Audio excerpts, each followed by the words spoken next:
cut in the area sent the Sheffield Arena into darkness, forced the warm-up to take place in the gloom, and delayed face-off by over an hour. Thankfully, we do at least have a game, and all the lights now working. In his last 5 games, Irvin's Mustakovs has been lights out.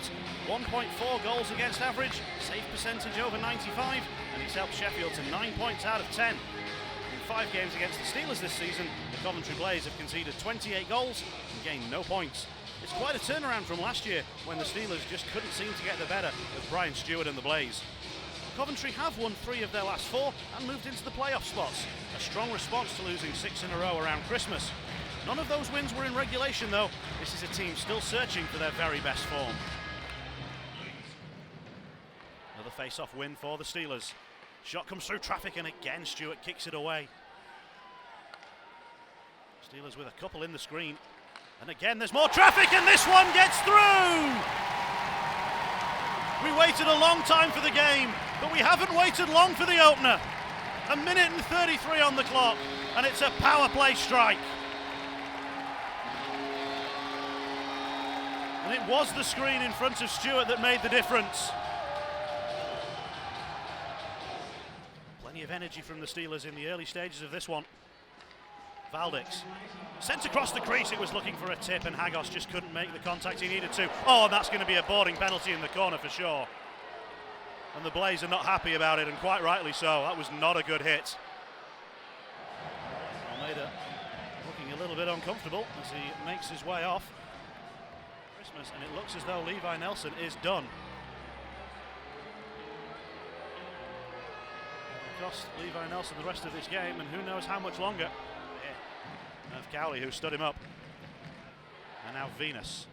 Bounce pass off the wall, doesn't find its target. To feed it through to Davis, and the Steelers will come in here, and they've got options. They'll play the pass across, they'll score the goal! It's Coyle joining the rush and taking the feed from Fretter to make it 2-0. The major penalty was killed, and back to 5-on-5, and back into the offensive zone. And back on the scoreboard, the Sheffield Steelers. So we're underway in the second period, 5-on-5 as we get things going again. Steelers leading by 2-0. Nelson and Coyle on the scoreboard, but Nelson no longer on the ice following his 5-minute match penalty. And the Blaze looking for a quick break at the start of the second period. They've got it, and they've scored! No mistake from TJ Siner, and the Blaze have struck quickly at the start of the second. They had a break opportunity in the first that Stewart couldn't take, but Siner is able to get one beyond Mustakovs. No Steelers in sight. He had time, and he made it count. Marquardt trying to put the hit in on Armstrong. He resists, plays it back to the blue line, and it's kicked away. The Blaze will get some temporary respite. They might get a little more. They might get a shooting chance here. Puck is being moved around. It'll sit at the top of the crease. It's behind Mustakovs, and it's knocked over the line. The goal is scored by Almeida. Mustakovs got a partial stop on it. It sneaked behind, and the Steelers tried desperately to keep it out. But the touch that mattered from Barry Almeida has tied this game.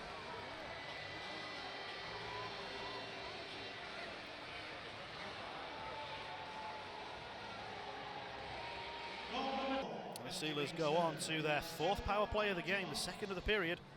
It'll be the Steelers who emerge with it from the face-off. Here's an opportunity for Dowd to step into one. He played the pass to the side of the goal. It's loose, it's there! Sent towards goal, and it fell perfectly for the Steelers. It's the 2nd power play goal of the game.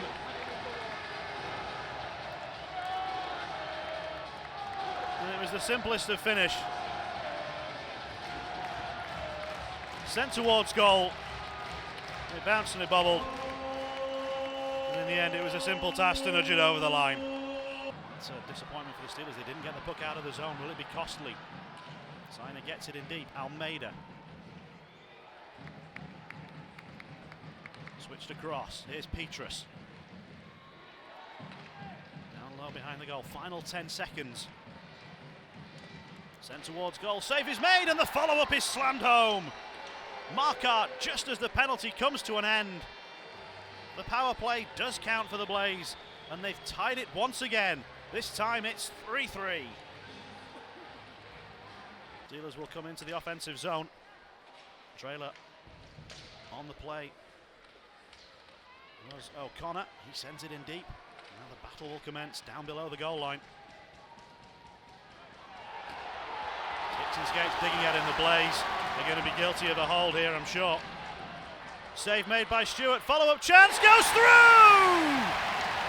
O'Connor steps forward and makes the difference.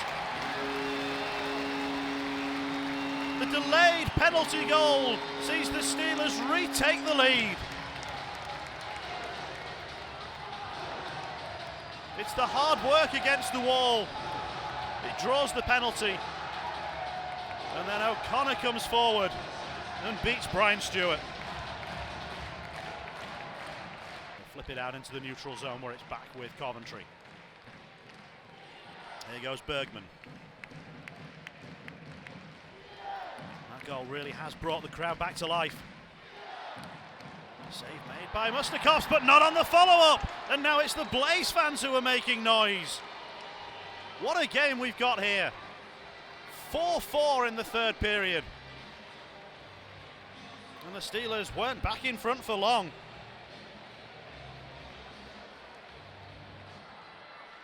And he's going to carry it forward. This is dangerous from Stewart and the poke check on the recovery from Coyle. It's a really exciting game, this one, as the Steelers attack again. Drop pass, oh, block made, really importantly by Boutin. Follow-up scores! O'Connor's done it again! Right place, right time. 5-4 now. The orange wave just keeps coming forward and forward. Then it fell to O'Connor, just like it did a few minutes ago. It's his second of the game. It takes him to 9 for the season. And the Steelers have retaken the lead. So offensive zone face-off for the Blaze, following that icing whistle. Bergman waits for the quick face-off, and it comes to him, and he makes it count! The set play from the face-off, and it worked just as Danny Stewart drew it up. Back for Bergman, and the shot that looked as though it took a nick and went over the top of Mustakovs. But that's what Bergman was waiting for. And we are level at 5. Where is this one going to end? My goodness. Steelers didn't know where the puck was at the moment. It was caught underneath the skates. Oh, and the shot comes through from Dowd, and it's save made by Stewart. And now here comes Bergman.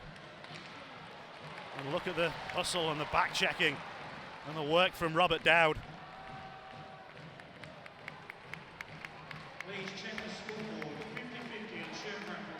Steelers into the offensive zone, looking for a late winner! They've got it! They've got it! It's Armstrong again! 2 on Wednesday, 2 on Saturday. And the most incredible game looks like it's been won with 1 minute and 7 remaining.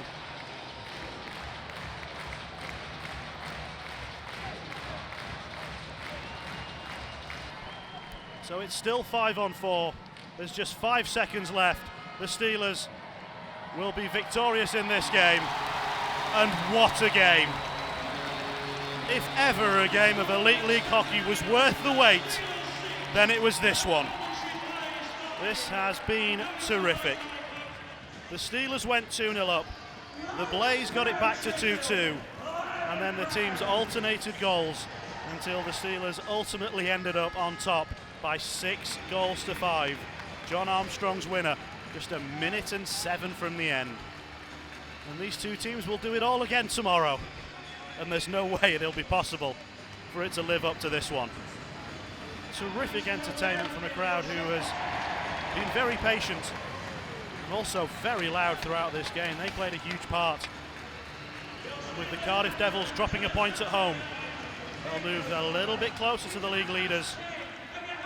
They'll play one of their games in hand tomorrow down in the Sky Dome. Well, Paul, that was certainly one for the fans. I'll go home happy, but I would imagine a few more grey hairs for the coaches. Yeah, no wonder we haven't got much hair, the pair of us. But you know, I was really. It was a tough day, really, for both teams because, you know, we get here around 4 o'clock and it's what was it, four and a quarter hours before the game starts, and you know, and you do lose. And I thought, you know, defensively we didn't have the focus today. But the positive is we found a way to win, and I'll give them credit. They didn't go away. At 2-0 after the first period, I thought, you know, we'll take charge and move on from here now. And Nielsen had an unbelievable opportunity to score the third goal, and he just didn't lift it above Stuart's arm. Stuart made a great save, and I think that would have been the game then. And then we turned over 2 pucks, and I think we were hunting a little bit at that point, and we weren't playing with our normal structure. I mean, we've only been giving up just over a goal and 1.5 goals a game in the last month or so. So defensively, we've been very, very tight, and but what you have to do is applaud the fact that, you know, every time we got ahead, we got a setback, they came back. We gifted a lot of them, but we still found a way to win. And crazy game, but I bet there was one for the fans and ones that, you know, that they remember fondly because it was entertaining. You've been asking for some secondary scoring, and tonight Warren Fretter didn't find the back of the net, and you got it, Benny, with 2 big goals and that game winner from John. Wow. Wow, yeah. No, Johnny scored. I mean, John's been scoring regularly for us, and you know, I'm liking his game right now. I'm liking all the type of goals he's scoring, and from where, you know, from a foot out or from top of the circles like the game winner. And Benny was outstanding as well. 2 big goals, and you know, you want your big players turning up. And like I said, tonight, from a coach's perspective, the goals we gave up tonight were horrendous, absolutely horrendous. I didn't think we were strong at all from that point of view. But where we were strong is we found a way to win, and we found a way to score 6 goals. And you should, if you score 6 goals in a hockey game, win it. And we've just sneaked it today. No Levi for pretty much all of the game, and you won't have Levi tomorrow in Coventry. The difference that makes to you? Well, it hurts us because, you know, you want to get that balance in your lines back again. And but I thought, you know, I doubled up Fretter and Wazi at points and other players, and you know, we ended up going down to 3 centremen and 4 blocks of wingers. I moved Valley out onto the wing, and we got the job done, David. I mean, like I said, it's one of them games where, you know, this is a team that's last weekend beat Nottingham and beat Cardiff. I mean, and you can see why. They have some talent there. They have a lot of talent there, and they work extremely hard. But I think both coaches will look at tonight and shake their head on the opportunities that we both gave each other. Just briefly, you've gained a point on Cardiff tonight with Belfast winning in overtime. You have a chance tomorrow with another game in hand. It's just huge, isn't it? This next period of time. Oh, absolutely huge. I mean, you know, the games are starting to run down now, but you know, we're in good form. And we have to go into Coventry, which is never easy. You know, it's a different game in there. It's a smaller pad. But we you know what, we have to play way smarter defensively and go back to what we have been doing. And you know, it'll be another big challenge for us tomorrow. But I like our character right now. It wasn't like I said, it wasn't a textbook coaching game from that perspective. But it was, if that makes any sense. But it was 2 points in the history books will say win, and that's all that matters.